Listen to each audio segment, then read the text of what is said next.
And this morning, we're talking to a player manager, we're talking to a creator streamer, and we're talking to a business owner. And we're asking them the questions: what is a manager? What is their role? Who needs a manager? Surely in this digital era of do-it-yourself, gaming creators and streamers and gamers can do it all themselves. Well, if there is anyone in the food chain that is even more than necessary at this time of life, that is an effective manager, your business partner, your planner, campaigner, and the one who hopefully connects the dots. If you think you can do, if you still think you can do it yourself, you don't need to attend this session. But we do want to hear from you. We do want to get your questions in, and we'll get into the speakers. So we're in a minute. We are going to meet Elliott Watkins, also known as Muselk. We're going to meet Cholo Maputol. But first, let's say a very big good day to Emma Barnes of Click Management, who I believe is coming from live in Sydney. Emma, where are you in the world today? I am indeed coming live from Sydney. Fantastic. Well, thank you so much for joining the Academy, Emma. I know we've worked with you for many, many years in various different guises, but for people who don't know Emma Barnes or Click Management, give us a little bit about yourself, the company, and who are the kind of clients you work with. Absolutely. So my name's Emma. I'm one of the co-founders and directors of Click Management.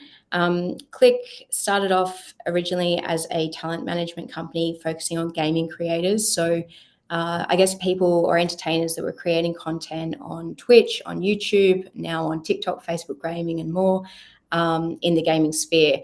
The company's since expanded to be, beyond talent management, a strategic advisory service for brands looking to operate within the space. So not only do we represent talent and help them with their commercial opportunities, but we also help brands create campaigns that will effectively reach audiences in the gaming sphere. Fantastic. Now, we said that there are various types of gamer. There's a creator, there's a streamer. And then, can you just explain what are those differences? Who are you dealing with? Yeah, no, that's a really good question, Jasper. And this is something that, maybe to most of the audience, I might be, speaking to those in the know. But a question I personally get a lot is, so you manage you manage esports pros, you manage pro gamers, or who do you manage? Are they the ones competing in those big tournaments? And I think it's important to sort of delineate here, at least how we at Click see, I guess, professional esports athletes and gaming athletes to gaming content creators. So we are primarily looking after gaming content creators, and those tend to be people who are whose primary job is to create entertaining content within the gaming sphere. So that might be on Twitch, it might be on YouTube, it might be on Facebook Gaming and the like. But essentially their main job is to actually entertain the audience. And gaming creators may focus on one game, or they may play a variety of games. It's sort of up to them. On the flip side, when you're looking or talking about esports athletes or gaming athletes, these tend to be people who are playing games competitively. They are the best of the best. They are regularly competing in tournaments. They're training to be better at the game, and their main focus is to win as individually and as part of a team. And I think, there is, of course, some crossover there. You do have sometimes content creators competing in tournaments, especially sort of more friendly tournaments, or you might have gaming, esports athletes who are able to create content and creating a lot of entertaining content and hosting their own social channels. But really, it's kind of like, what is the primary purpose? What are the career goals of each? And for our guys, it's definitely building an audience and entertaining. They may be good and competent at the game, and in fact, Elliott, who's coming on later, would laugh at me for saying that. But they're not necessarily the best, and they're not necessarily competing at that high sort of echelon as part of a team. It's interesting. You mentioned the word athlete quite a lot, and we're going to be talking about that later today. But it is a question. Should gamers be called athletes? Yeah, it's something that initially I struggled with. I grew up playing every sport that I possibly could get myself involved in. And, to me, athleticism always involved the physicality of it. But really, when I look at what these, and I will say esports athletes or gamers are, achieving in their respective craft, there is a level of physicality to it. There is the mental stamina involved. There is the training sessions. There's the psychological dedication and commitment, and all of which are elements that you see, whether you're in sort of standard sport or gaming. So I'd 100% call them athletes of a certain guild. Just because that lack of physicality isn't there, I don't think should sort of pull them away from being labelled as athletes. Agreed. Absolutely agreed. So Emma, thank you for joining. We're going to say hello to Elliott now. Now Emma's going to come back later with all three of our speakers will be with us for a chat together. Elliott, tell us a little bit about yourself. Tell us a little bit about Muselk, how that came about. You've got 9.33 million subscribers on YouTube as of about 10 minutes ago. And Emma just said you are the best. Oh, the best, the absolute best. No one, I mean, look, thank God for all the esports players that I can't be bothered doing it, because otherwise they'd be out of jobs. No, yeah. So I initially started YouTube, just the hobby, when I was in uni. Ended up getting to about 100,000, I think. This was back in the day when YouTube was far less competitive. I think I got to that level. I think I didn't buy a proper microphone until I was at almost like 500,000. I just used a headset mic and sounded awful. But yeah, I was doing that for a little while, got to about 100,000, somehow managed to convince my parents that, thanks for putting me through 12 years of private school, I kind of want to drop my law degree and play video games for a living, which was a bit of a hard sell, but ended up, they agreed I could give it a go for a year. And my dad still calls me every day, no matter how the channel's going, asking if I'd consider going back to uni half-time. But yeah, so I've been doing YouTube since I think about 2014 now, so going on 8 years. And yeah, I started with a game called TF2, transitioned to Overwatch, and then obviously Fortnite came out and kind of changed a lot of the gaming content creator space for a lot of people. And I've been doing Fortnite now since it released, so about 4.5 years. But as a creator, as a streamer, right?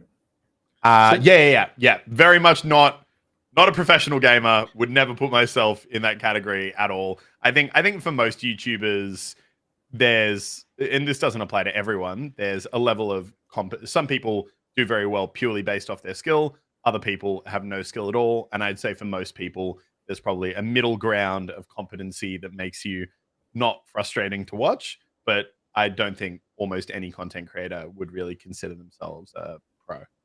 So again, for people who are learning about this whole industry, what do you do? I mean, I guess we should at this point we say now we've got a video, and we don't. But so thank God, I do not want to watch my own video on this stream. What are you commentating? Are you? Yeah, the way it's a weird one to describe, but I guess most people watching have probably seen gameplay YouTube videos before. I kind of describe it as when you're a kid and you learn to read books, and initially you read them out loud and you learn to read it in your head. It's kind of learning to do the reverse with your own stream of consciousness while playing a game. You're kind of live commentating your own thoughts and actions while playing through a game. And that can be anything from, kind of really highly edited content to just a kind of stream of consciousness showing one round. I think obviously like one of the great things about gaming content is there's so much variety out there, and there's so many different ways people do it. But yeah, for me personally, it's mostly talking and shouting very loudly while trying to win a game of Fortnite. Fantastic. I think so when our names come back up, your channel name Muselk is there. You said that very well. I get Muscle K, Moose Click, everything but Muselk. That was well done. Where's the name from? Nothing. There's no good story. I really wish there was. I mashed a couple of syllables together and I've regretted it ever since. Super. Well, at least did you get muselk.com? I don't even think I have muselk.com, honestly. Get out there and get I know. I don't know who took muselk.com. I don't know what other use it would have, but ebarnes@gmail.com. Yeah. She'll sell it to you. And finally, before we meet Cholo, but in terms of gamers, what are the traditional income streams? How do gamers make money? And creators and streamers and stuff?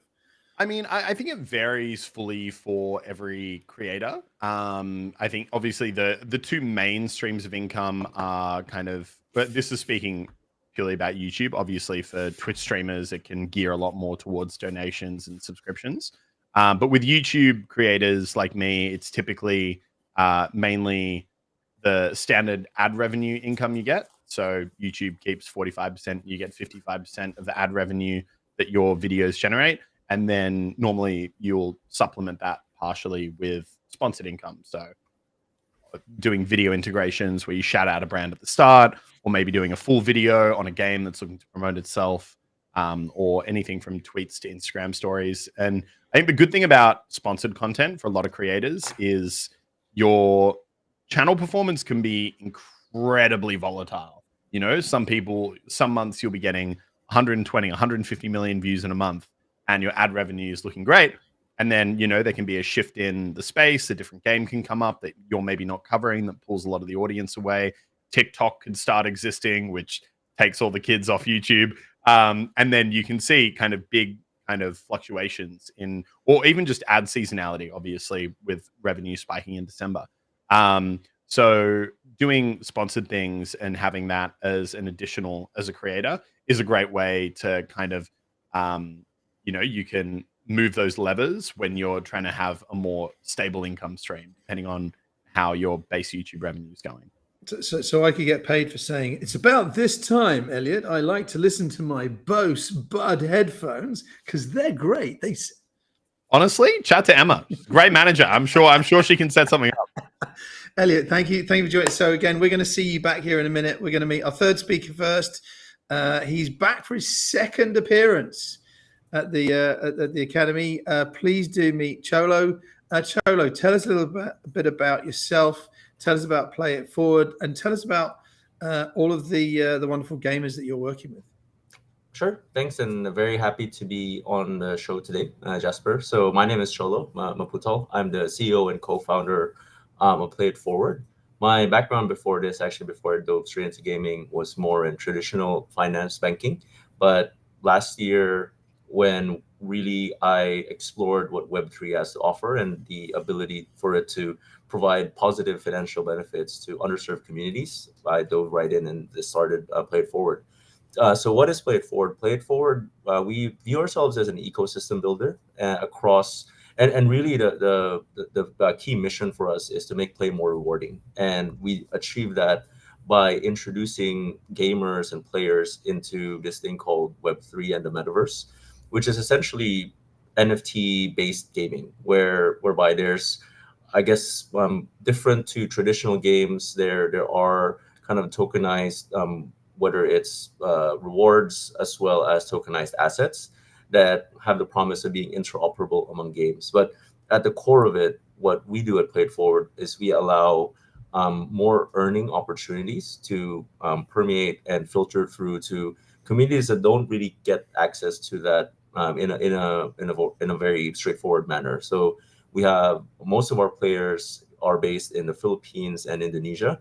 And what we do is essentially we provide them access to multiple opportunities provided by games, both Web3 and Web2, to be able to supplement their income. And what we've found is over time, while players come into the community, to the guild, to just earn some side income, what happens inevitably is some of them kind of like bubble up to the top and want to contribute more and have more promise. For example, we promote a lot of our players in-house to become our own streamers and influencers.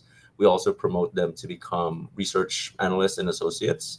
And some of them we promote to become coaches that will help more players perform better in some of these games. So there's a lot of, I guess, I think Emma mentioned it, there's a lot of various talents and various kind of like player types in gaming more broadly. And what we do is we kind of provide a filtering mechanism by getting these players, identifying what they're good at, and kind of pushing them and kind of like encouraging them to build more on that skill set. So Elliott mentioned just before he was talking about income streams, the more traditional, the question was to him about traditional income streams being stuff like ad revenue and sponsorship, and obviously for gamers, tournament revenue and stuff. But just give us a little bit more. I mean, this whole idea of playing to earn, again, for people who aren't aware of it, what does that mean? And I know we joked about this the other day, saying I work to earn. But how does play to earn work? Sure, that's a great question, and really play to earn at its most kind of like fundamental layer. It started out in some of these blockchain games. I think the most famous one is Axie Infinity, whereby if you devote time to play the game Axie, you will receive utility tokens. Let's call it just coins for simplicity's sake. And those coins actually are cryptocurrency tokens that are then exchangeable into like real world value via the off ramps that you have via exchanges and what have you. And at the peak of it, like a lot of gamers were earning quite significant incomes. And that's really when the play to earn revolution started to pick up steam, and a lot of engagement and eyeballs and players kind of migrated into that. What we're seeing now is the space is evolving quickly to becoming more play and earn. And that's where we kind of also want to contribute into driving that shift, is that you're not playing just for the sole purpose of earning, but you are playing and earning at the same time. And that's the thing where it's going to be relevant for players when you think about income streams, is that while you train up to become an esports pro or you train up to become an influencer, if you engage in these games where there's another alternative income stream via earning the tokens or the loot and selling them for real world value via the Web3 infrastructure, then that helps you kind of really fund your journey, fund your career in a more diversified way. We always talk about having more diverse income opportunities for our players, and we're seeing really the beginnings of that coming on board beyond just the play to earn model. Hope that clarifies. Yeah. Look, I mean, I've been involved in conversations with team managers and investors where they're talking about play to earn. It's the start of something very big, and we're actually doing it. This isn't a shameless plug for All That Matters, but we're doing a session on the future of work at Gaming Matters, where you got these kids are now making pretty good money playing games, and then their parents are saying, well, you need to go and get a job. And go and do what we did, photocopy stuff, or be the office junior, and the kids are like, no. And so then the natural thing is, what happens to those? Who's going to do those jobs? Well, it's us. We're going to be we're going to work in McDonald's, and so the name of the session is going to be, "Would you like fries with that?" But it's interesting because there are these players who are, I mean, I say kids, and that's totally wrong. But there are people earning a lot of money on play to earn. So how many gamers do you work with are under your management? Sure. So I guess when we look at it, we really look at, call it active users. So we have about 3,000 to 5,000 active users. It varies because depending on what campaign or what quote unquote mission we're asking to run via the guild, it kind of like varies from a participation standpoint. What we do see though is it's a very diverse mix of players. So we have players who only show up when it's a mission for like a shooter or like a first person shooter. We have guys that are coming in day out playing card games. So there's a whole diversity of player types, and it's really interesting because you also see player personalities come about. So there's guys that really just want to dive deep into the game. There's guys that just want to look at it for cosmetics, just want to do it for streaming. So it's really, I would say, a very microcosm of the broader player community. And it's interesting that, again, like even though the play to earn earnings have dropped a fair bit since its peak last year, they are still coming on board and still enjoying and engaging with the community, which shows that really it is community that kind of makes them stick together. And it's all that shared love of gaming. So yeah, we do want to continue growing that community in the right way. And player management is at the top of our priorities to make sure that these guys keep coming back and keep enjoying their journey with us. So what a brilliant segue to bring Emma and Elliott back into the room here, and we can have a chat with the three of you. So thank you again, all of you, for joining. We're talking about player management. We've talked about it's not the word traditional is wrong, but a player manager, Emma. We've got a creator, a streamer, the best in the world, Elliott, Watkins, and we've got Cholo, who's managing the whole new world of play to earn and stuff. So hopefully we can get some really cool insights now into what the importance of having a manager. And Emma, question to you first is, you've managed gamers, you've worked with creators and musicians, and when does a relationship work, and when does the relationship go wrong between artist or gamer and manager?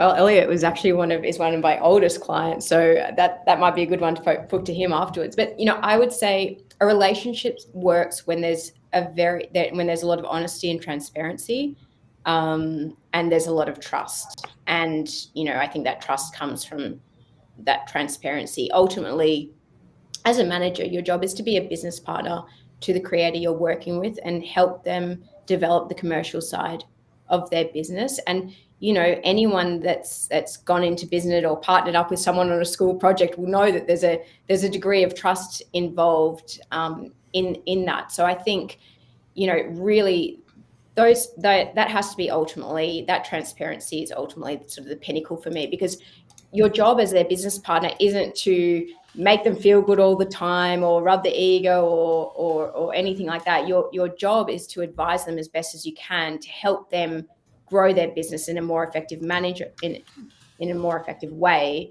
while they are able to focus on their core competencies, which for the creators that I represent tends to be creating that entertaining content. And when does it go wrong? It goes wrong when there's not clear communication. It goes wrong when expectations are misaligned, I think. But I think the communication is ultimately everything, because a lot of the time I might work a full day on a creator and they might not see any of the benefit of that till 6 months down the line. So it's really important that I'm communicating with them. And on the flip side, it's important that the creator is constantly communicating with their manager what they want, what kind of content they're seeing work best, what their audience is looking for, what feels good with branded content and what doesn't. And then that way the manager's better able to sort of strategize and build those commercial opportunities around them in a way that makes sense for them and is ultimately going to benefit them without making them feel like, the career's been taken out of their hands, or perhaps they're doing, branded work that doesn't fit for their audience, or, so on and so forth. Cool. We're going to talk about the brand work later, and how much money you're going to make me from Bose, from my sound sport. I've got to get the product name right before they're going to pay me, right? Elliott, I'm going to same question, but slightly repose to you. On the creator side, what do you need from a manager, and what do you not want from a manager? And I don't want this to turn into a marriage guidance kind of session, because I know you're in different parts of Sydney. But yeah, for you, what do you need from a manager, and when do you want to be left alone? I mean, I think the big thing that I've always believed is, kind of everyone sticks to their own silos. Like, obviously, if there's like good input to be had both ways, I think that's really important. But, for example, I think it's really important for the management to have a good understanding of the creator that they're actually looking after. I think a lot of businesses can get very faceless when it comes to management, especially in gaming and YouTube generally, where there was this huge trend that was just volume over quality, at which point companies just had this silo of 10,000 creators, and all they were was an average view count, a total subscriber count, and marketing that as a product. Whereas I think a lot of what you realize when you actually do slightly more, finely tuned management, which I think is what we try to do at Click, is every creator is so different. And I think learning that and learning to respect that is ultimately, I think, one of the most key things. For example, some of our creators might love doing sponsored Instagram posts, but for others, if you even suggest the concept of an Instagram post, that is just like a slap in the face of, wow, you really don't understand me as a creator. For others, live streams are definitely an option. For others, they're not. For some, dedicated videos are an option. For others, they'd only ever do an integration. And I think really kind of understanding your creators and actually feeling like you've got a proper relationship there is really, really key. And then kind of going back the other way, I think the point Emma made is one of the really, sorry, I think I've gone slightly off topic here, but I do think the point Emma made is one of the really important things, which is a lot of the time on the creator side, your manager will come through once a week or twice a week and be like, hey, got this opportunity for you, this, and this, here are the details. But a lot of the time the creator doesn't realize that has actually come after, 3 different lunches and coffees and 50 emails back and forward and negotiating over this and that and all these other things. So I think from the creator side, it's important to acknowledge that a lot of the time your management being, kind of concise with you and only hitting you with the final details isn't a reflection of any kind of, lack of workload. If anything, it's just them respecting your time and wanting to, get as much done on their end as they can, and then kind of just hit you with the key points. It's kind of the swan on a lake syndrome, isn't it? Where you just see this swan gracefully, but really underneath the water, there's loads of work going on. I'm speaking from experience there as well. So we're all on the same side there. Emma, you and I are in the same boat. Cholo, now you work with your gamers in a very different way, right? So when do you see when is the relationship successful, and when is it less so? I guess from where we sit, it's very different because, as I mentioned earlier, most of these players come into the community, come into the guild because they want to earn. And then I guess where we really see kind of the benefits of very specific player management is once we identify which players have potential and then kind of guiding them along that track and figuring out what kind of makes them tick and what makes them continue to be engaged and where they can find the most success. What was one of our key learnings from early on in a company's life cycle was we really need to be kind of like address each player as an individual rather than just look at this as, okay, we have a couple thousand players, they just need to earn X amount of dollars a day, and that's going to be our revenue run rate. But you can do that, and that's a workable model, but you're missing the richness of the player kind of diversity, and you kind of like risk missing identifying these really key performers and these key kind of like stars within the community. So it really took a bit of a mind shift, but I think it's been very beneficial when we started doing things like promoting influencers and having our own internal ambassador program. When we started doing internal tournaments, even Web 2 focused tournaments to kind of keep up engagement, but also at the same time find talented players, and then starting to field those players in external tournaments and getting some success through that. So what really, and it's, I think in the initial stages, we thought that what we're doing at the start would scale once the community becomes large enough, but actually that's really when it's important to have managers that have a focus on smaller subsets of the community, so that they're not just like, as Elliott mentioned, it's not like just a faceless management that's managing them. There's someone that's more personal, closer to them, closer to the ground, and dealing with their day-to-day and dealing with their specific issues, rather than everything just gets pushed down from the top and say you got to do X, Y, and Z every day. So I think that kind of like focus on kind of player individual preferences was very important for us as a learning. Cool. So Emma, what advice would you have for young managers wanting to break into the business? How did it start for you? For me, it was a little bit of a convoluted way to management. I started off working in advertising and advertising sales, which actually was a really, and this is, I'm showing my age here, but this is back when magazines were a big thing. So I was physically taking copies of magazines to brands to try and get them to book that double page spread. But looking back, that was one of my first roles, and that was a really great sort of baseline to build up that commercial acumen, how to make a sale, how to talk to brands, how to understand what they need out of their advertising. From there, I worked for one of Australia's first MCN, multi-channel network. So that was a sort of organization type at the time, which basically signed large numbers of creators, YouTube creators, and in return, en masse, on scale, bought them brand opportunities, but also sort of tips to help them grow. But again, we were representing about 150 creators on a team of sort of 6 or 7. So everything we did was at that scale model. It was less one-to-one management. Following that, I actually started working with one of those creators who was signed to that company, who left that company in a one-on-one capacity, managing him from a music perspective.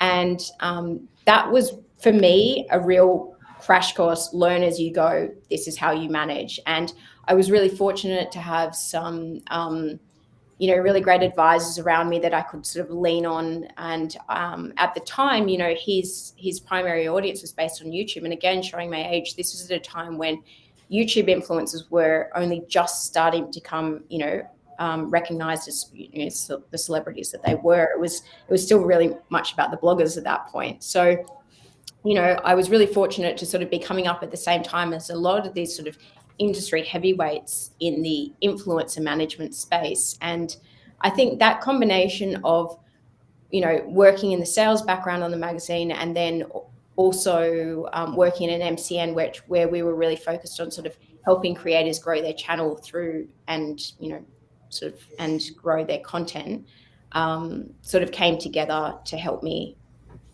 manage him when I left. And then, Click was founded. Elliott and I actually started working together. I started managing Elliott, and at the time I had no knowledge or understanding about gaming, and Elliott really introduced me to that world. And it sort of grew from there. So yeah, it wasn't a straightforward linear process. I, like Elliott, started a business degree, and quickly found that I was learning far more on the job than I was in my uni. In fact, I felt like my uni degree was actually too slow to keep up with what was happening in the influencer landscape at the time. So going back to your original question, Jasper, I think for young managers or people who want to be managing, I would recommend getting as much hands-on experience as possible in a paid capacity where you can. But management involves being a jack of all trades. Having commercial acumen is one piece, but understanding content growth, being on the forefront of new technologies. Cholo, has been talking about sort of Web3, NFTs, crypto, the metaverse. You can't afford to not know about all this, because your job is to drive your talent's career forward. So keeping yourself educated and getting that hands-on experience as best you can would be the best advice. And then Elliott, I'm as the creator and the streamer in this group, what advice would you give to someone in your shoes who thinks they can do it themselves? I mean, I think some people are like fiercely independent. And I mean, also there are just some creators who have no interest in doing any kind of sponsored work. They just want to purely do their own content. But I think it's important to just acknowledge A, where your strengths and weaknesses are, and then also B, just if it's a workload that that you can have taken off your shoulders for a net gain anyway. And I think management is definitely one of those things. I think it's something that, again, like we were saying before, while the end product might look simple, a good negotiation or a management company that has a good relationship with another company is ultimately going to result in a way bigger outcome beyond any kind of management fees that might be a part of that. And at the end of the day, that leaves you with infinitely more time to focus on the core of what you actually want to do, which is normally the content creation.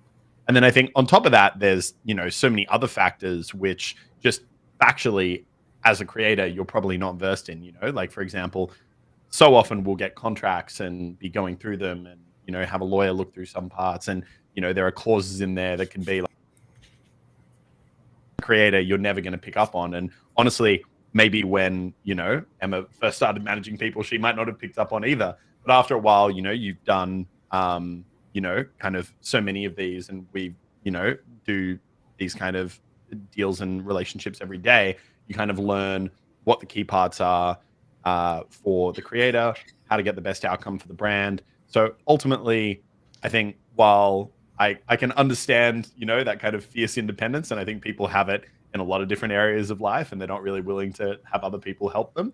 I think ultimately, I think in most things in life, it's normally a good idea if you can find a good, healthy relationship where someone can kind of supplement and help you with what you're doing. It's always just going to be a better outcome. And you mentioned more than one person there. Elliott, how important is having a team around you? I mean, I think as a creator, it's really important. I think also as your channel grows, it's very important for life balance. Like I, for example, not even talking about management, but even like my own, the people I work with on my channel, for the first 4 years or so of YouTube, I just did it all myself. I did all my own recording, all my own editing, all my own thumbnail making, and for about 3 or 4 years there, I literally was doing 7 days a week, probably about 15 to 16 hours a day, literally every day. And I couldn't even take holidays because I had this anxiety that if I walked away from my channel or I missed a single upload, that everything would come crashing down.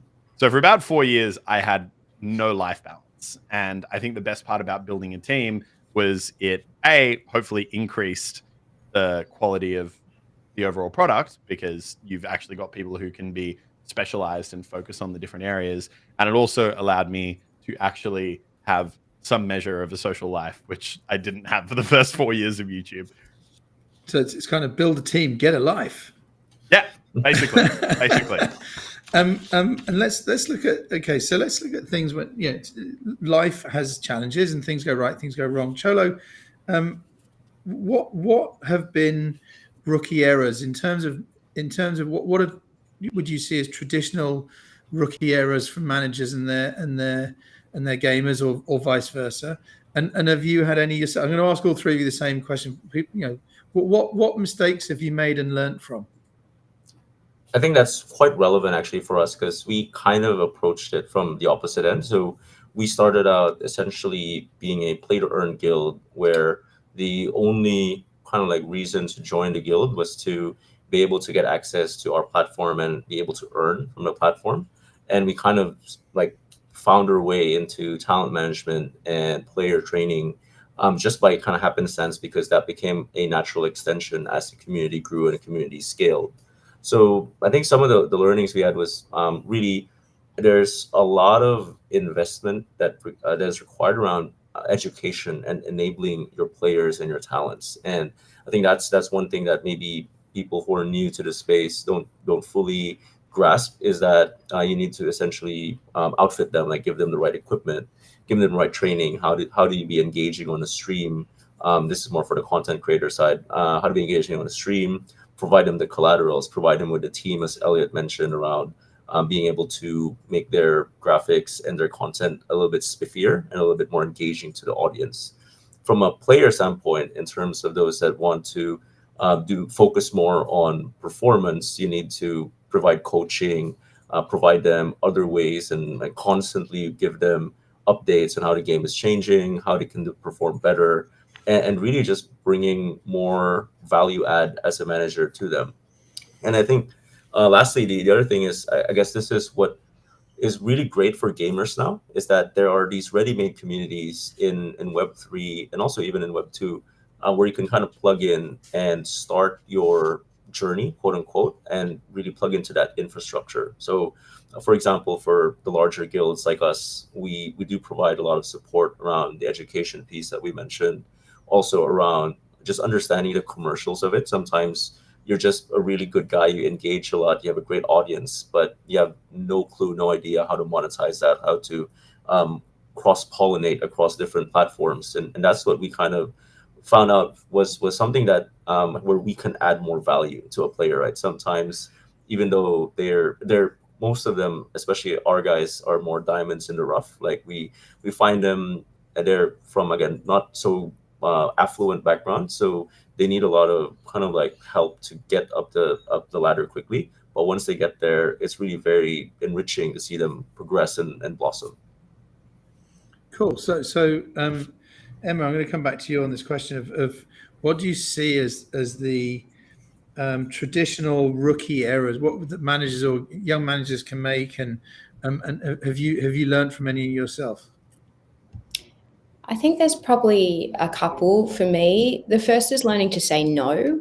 I think was the hardest thing for me as a young manager, as someone that was learning the ropes. And that goes to both partners, whether that be brands or platforms, and also creators. So I think sometimes, a large part of your job as a manager is to stakeholder manage and to make sure that all parties are sort of happy and getting as best an outcome as they can. But, there are definitely times where it's important that you sort of advocate and say no, and feel confident in knowing that you have the expertise to do that. So that might be when a brand comes to you and they think, here's a fabulous idea our in-house creators have come up with. This is how we're going to reach gamers. This is what the creator needs to do.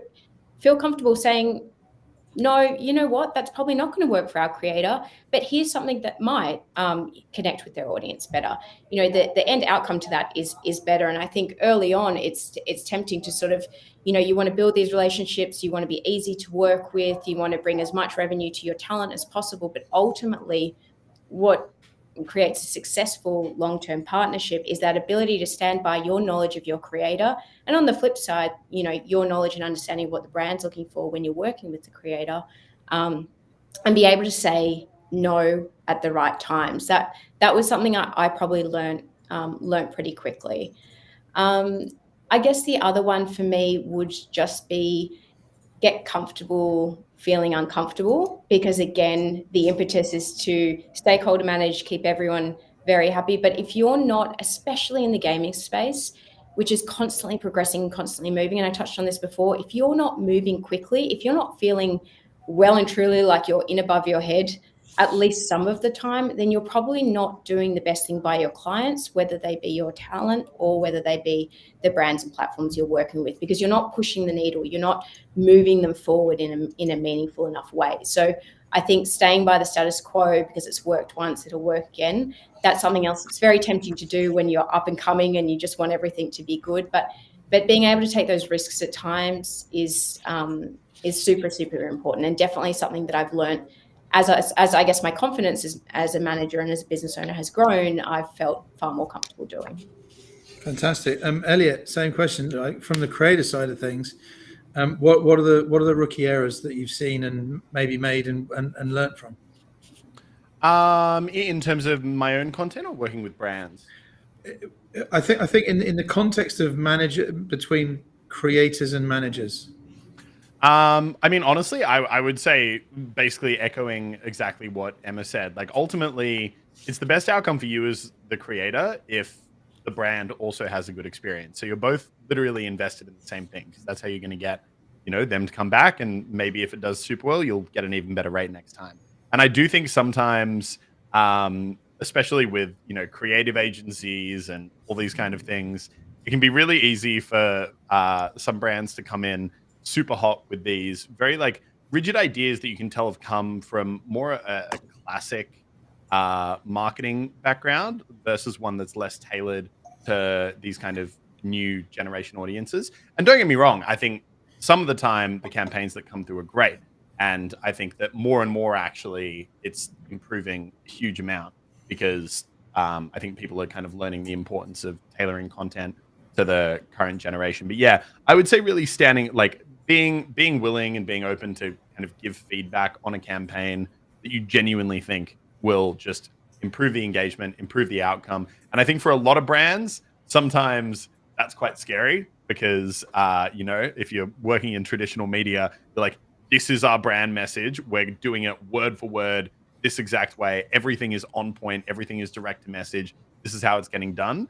And I think you always get the best outcome when you find those brands who are willing to, get a bit more creative, kind of willing to slightly take their hands off the creative control and say, look, this is the core message we want to convey. Your audience the best. How do you think we get this message across? And then that's going to engage with the audience better. It's better for the creator because their audience actually enjoys the messaging that's happening. And ultimately, that's better for the brand, because instead of seeing the brand as this kind of wall, like an intrusion to the content that the audience is trying to watch, they can actually see the brand as like a cool addition and like a supplement.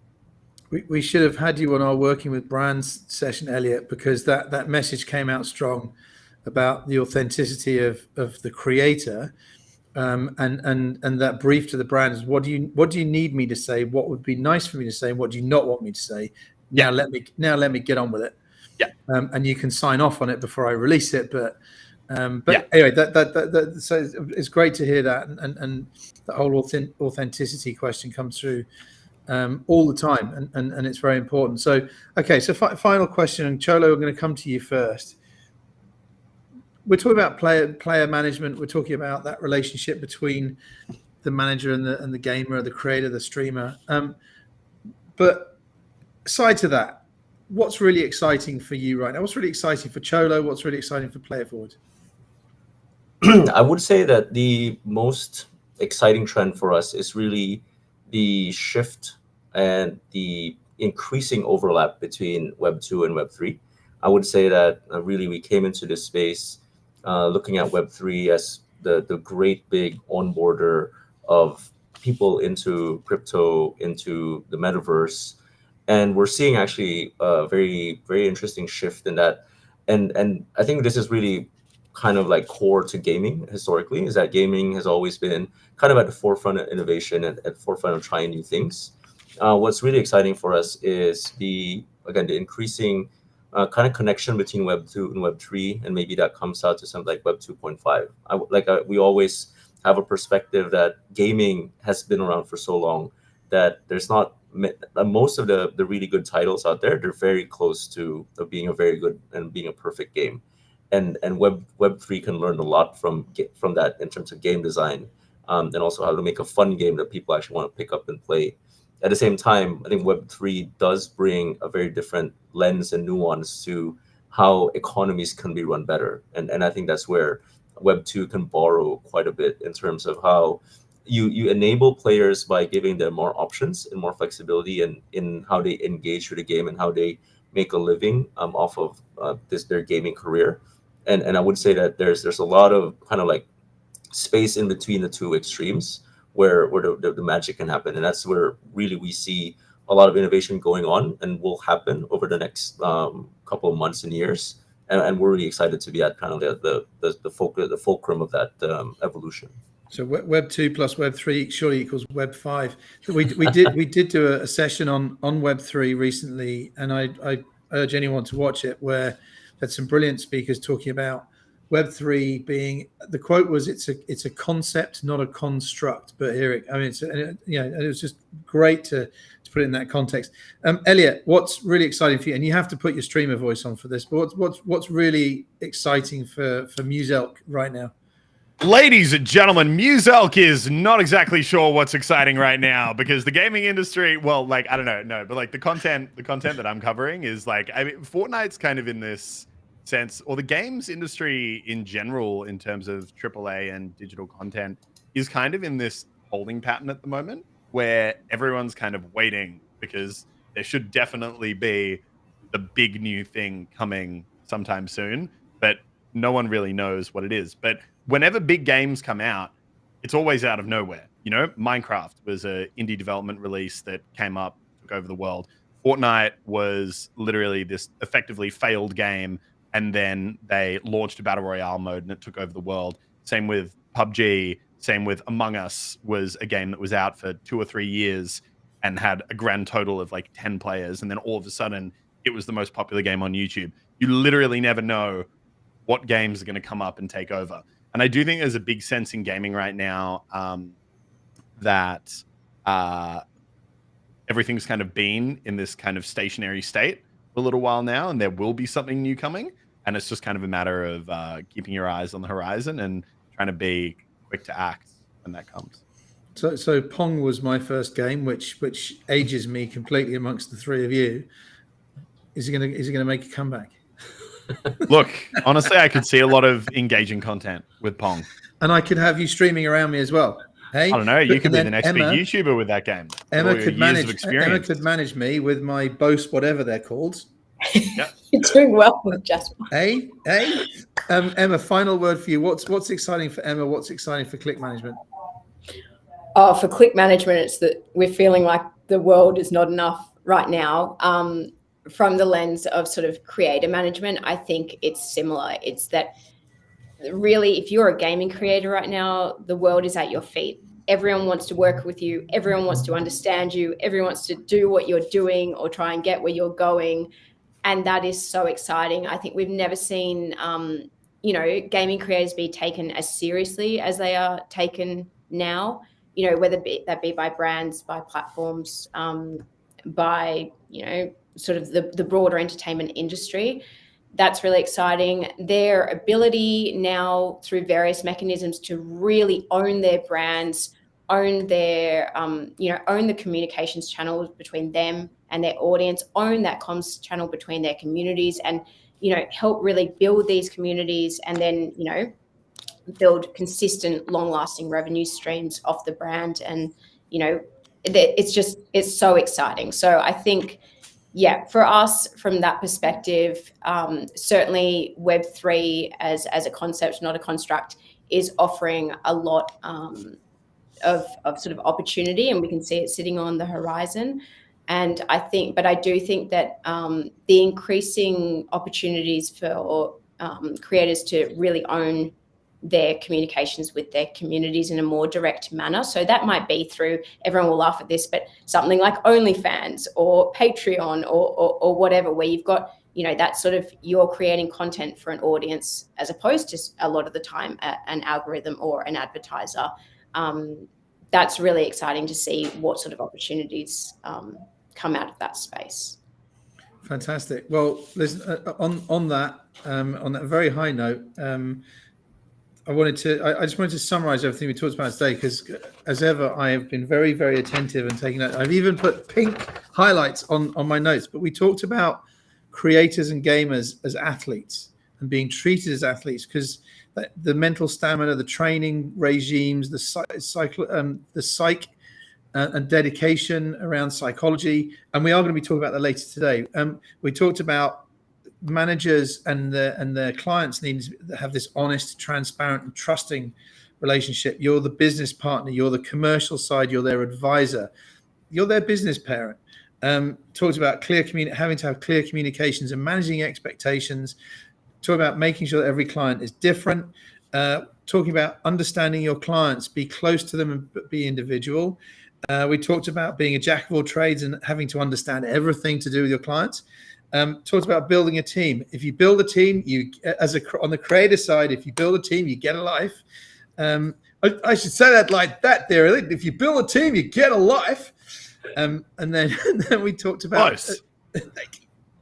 Mate, I'm learning. Emma also talked about learning to say no, which I thought was a very interesting insight there, because I'm terrible at it.